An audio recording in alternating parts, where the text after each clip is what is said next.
Everybody, welcome back to the Woody Hayes Athletic Center. It is the practice report. It is brought to you by Byers Auto.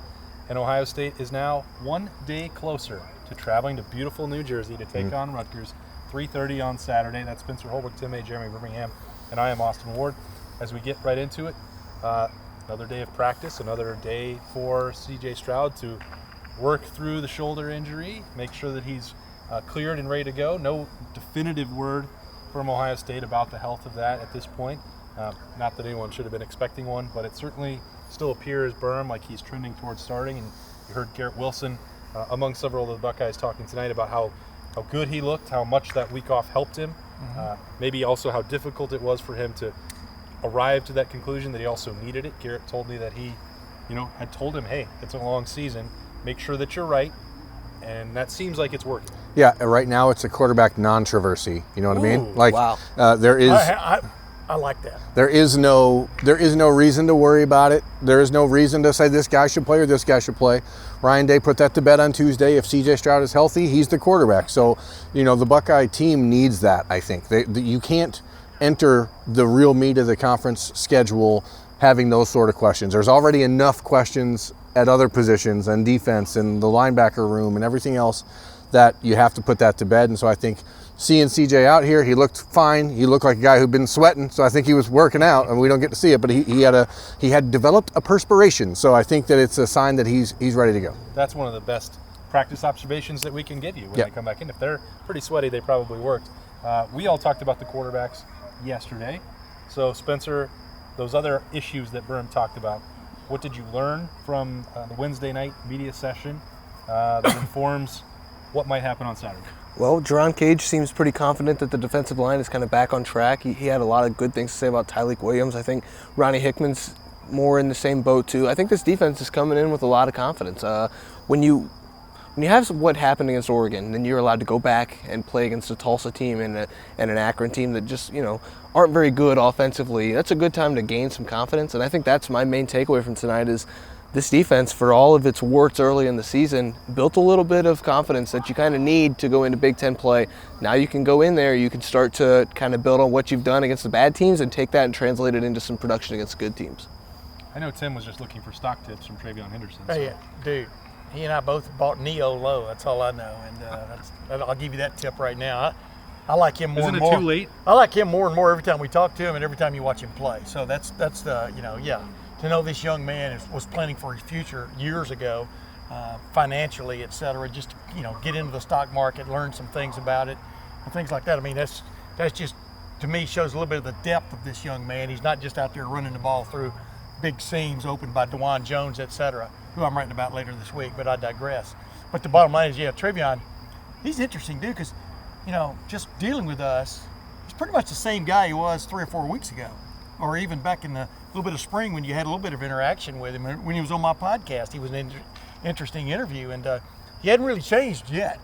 We'll see if he does. But dude, we all know that he's not a star in the making. He's already kind of a star rising more than anything else. But you just feel like this offense, like Berm was talking about, and Garrett Wilson, pretty much let you know that CJ Stroud seemed to be practicing pretty well, especially today, which is a key barometer on what's coming on Saturday, I do believe. So that's what I picked up from today, along with a few other stock tips. I asked Cody Simon about the perception that there's a leadership issue in the linebacker room, and you could tell he was sort of frustrated by the notion that it's out there. And he mentioned Taraja Mitchell and Tommy Eichenberg as the leaders of that room emotionally.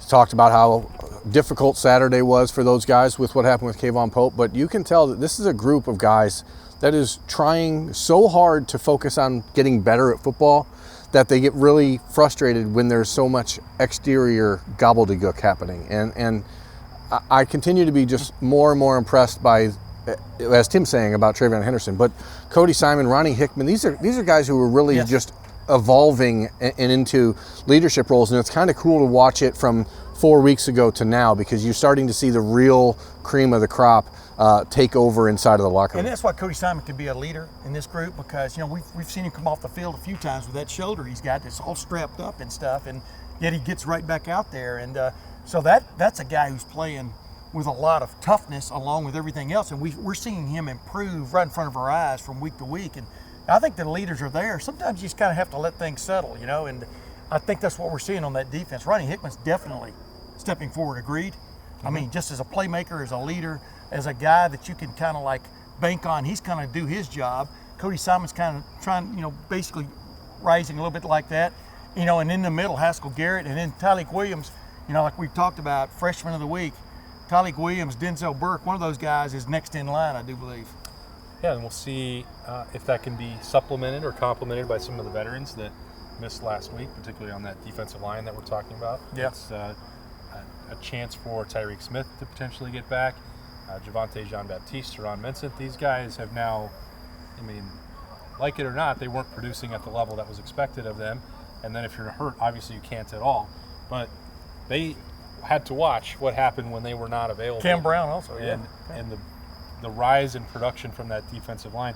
Cam Brown's issue, I'd put that a little bit separately because you know, he knows what his spot would be, and there was nobody who stepped up at cornerback to take that away from him last week, as opposed to the defensive line with JT Tuimoloau, Tyleek Williams that you guys have already mentioned, Jack Sawyer, Ty Hamilton, a number of guys stepping to the forefront there that can take that playing time away from them that they all thought was going to belong to them. Yeah. And so urgency there for them to get back and get healthy, if possible, not saying that they would do anything reckless. You know, Tyreek Smith, that certainly looked like a concussion 2 weeks ago, so you don't want to mess around with that. But this, you know, same is also true now for a veteran. Like Thayer Munford has nothing to prove, but he will want to be back out there in a Big Ten game as a Blocko, as a captain. He was dealing with a lower leg injury last week, so I think if I had to place a wager right now, just can't do that in Ohio, but maybe in one of the states on the way over, I would say Thayer Munford will play on Saturday. He walked by us. He looked kind of okay, you know. Go ahead. I thought, and I don't want to read too much into things, but it is our job to make observations, right? That's what we're here to do. Well, he just said a mouthful a while ago with like 3 words. Obviously, with Javonte Jean-Baptiste missing last week with an injury, it is still interesting as a veteran, as one of the seniors, that we've talked to Luke Whippler and Ronnie Hickman and Cody Simon, who are all from New Jersey this week. But we didn't talk to Javonte Jean-Baptiste, who's from New Jersey this week. And so you can discern whatever you want from that, but clearly there is a need at this point. We're talking about all the different levels, right? Secondary, the offensive line, the defensive line has not been represented by those veterans. And I think that that's something that's important to note. Defensive ends, let me say that. Maybe he doesn't like bagels or pizza. I mean, maybe, but as a guy who all summer was heralded as a blossoming leader on the defense and in the program, I would have expected that we would have talked to him this week. Luke Whippler, though, did take advantage of that by mentioning that he's a Jersey guy and now has a name, image, and likeness deal with a certain bagelry on campus. I think that's what they're called. If you talk about, if you're fishing, you throw a lure out there, sometimes somebody's going to bite. But I'm interested at that center spot because if Ohio State is going to get Harry Miller back, he was out there today, this week or next week, what happens? And I think it's a little bit of a wrench that's thrown into it all here because I don't think you want to throw that wrench in there, honestly. I don't think. But here's the thing: I don't think Luke Whippler has done anything to lose that job, and Harry Miller hasn't been available. And the best ability on the offensive line, especially to build continuity, is availability.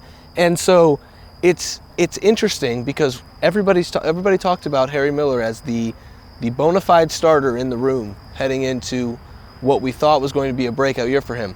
Now with Luke Whippler, a New Jersey guy going back home, going to get the start in this game, I think it's a big week for the Ohio State offensive line because a guy who was pegged as a starter is now somebody who's back, and I think that dynamic is interesting moving forward. I don't think that it's something that needs to be like worried about or anything like that, but at the same time, Harry Miller's a talented guy, and he's a hard guy to keep off the field, but Luke Whippler's done really well. And I've been watching video. Matt Jones is playing extremely well. I mean, he's playing extremely well, and it's really funny, like you just touched on this.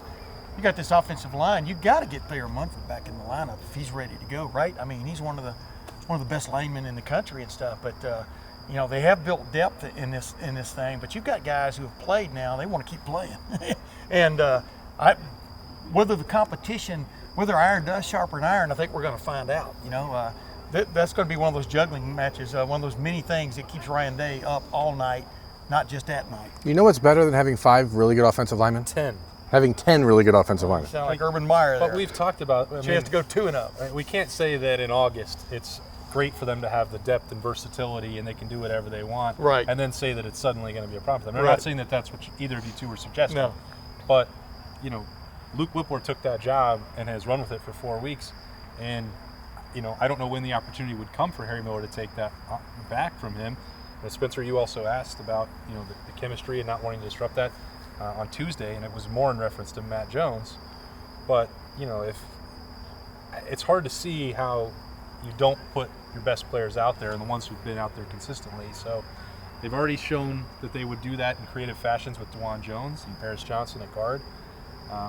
You know, but Maybe they can stop putting number 41 on Donovan Jackson and throwing him out there as the 6th offensive There you lineman. go. And, you know, you can have those situations where you have Matt Jones out there in that role. I mean, there's ways to get creative, but the point is, and has always been, you play your best 5 and you go. But we talked about this like after the Minnesota game. If Ohio State wanted to play like Minnesota, You could. it could. Yeah. That's the interesting thing about this football team compared to a lot of others. Go And I ahead, think sir. that's the only reason that I'm bringing up this Harry Miller conundrum, I guess, if you want to even call it that, which I don't even know if I would. It's a great conundrum, sorry. Is the fact that in August, Ohio State was looking for its best 5, and Harry Miller was on the field. And so obviously in August, he was among the best 5.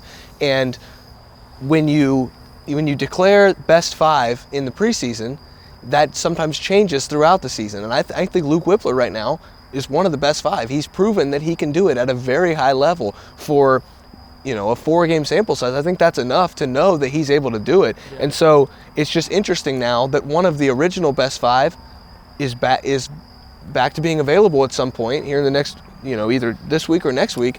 And now you have to go back and say, okay, is Luke Whippler in the best 5? I would say yes. And so I just think it's an interesting dynamic in this team that's not going to cause any riff or anything. I just think it's interesting. it is very interesting. And it'll give them, as you said, something more to think about as they get ready to head to Rutgers on Saturday at 3:30. We'll be there. That's a third of the way to Mars. And we will be heading for full coverage of Ohio State and Rutgers back as Big Ten play resumes. Berm, Spencer, and I hopping in the car for everyone's favorite road trip. Can't wait. It's a Byers Auto road trip, just like the practice report. Spencer, Holbrook, Tim, May, Jeremy Birmingham, I'm Austin Ward. You can find all of our work at Lettermen Row as part of the On3 network. You can subscribe right now for a full year for $10. Don't miss it. Just tell them that the 4 of us sent you. It'll be the deal of a lifetime, we promise. Stay tuned on this channel as well for full coverage. Ohio State Rutgers on Saturday, and all coverage of Ohio State Buckeyes 365 days a year at lettermenrow.com. Bye-bye.